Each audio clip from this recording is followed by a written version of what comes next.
We live in a liberal democracy. What does that mean?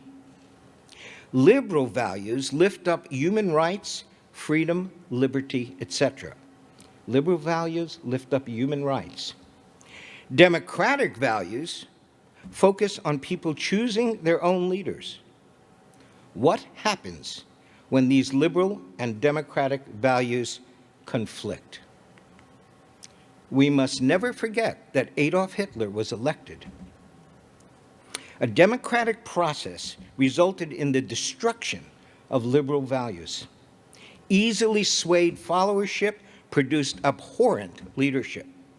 And we have numerous current examples in many parts of the world today of authoritarian leaders and worse being elected. Because most of us were born and raised in liberal democracies, we take for granted that they are normative, the standard to strive for. Most of us are intellectually programmed to use respectful communication to reach the best consensus possible on what should be collectively done. The leader may make the final decision, but everyone with information and a stake in the outcome should usually have an opportunity for input into the process. You believe that, don't you? Don't you? These liberal and participatory values are the water we swim in and the air we breathe. We teach these in our leadership courses and in our followership courses. But what if liberal democracy is an anomaly? What if the long history of autocratic rule is the norm?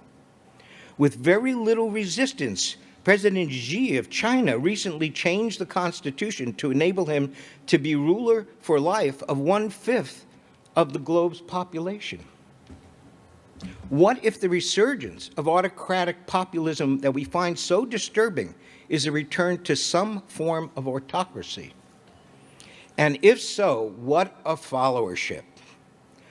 What must those of us who are attracted to the study and discipline of followership focus on and learn and teach if we are to interrupt a regression to autocratic and even dictatorial rule where only compliant followership is tolerated?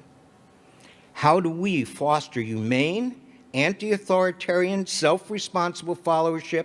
These are daunting questions, but emerging world events are also daunting. How will we rise to meet them?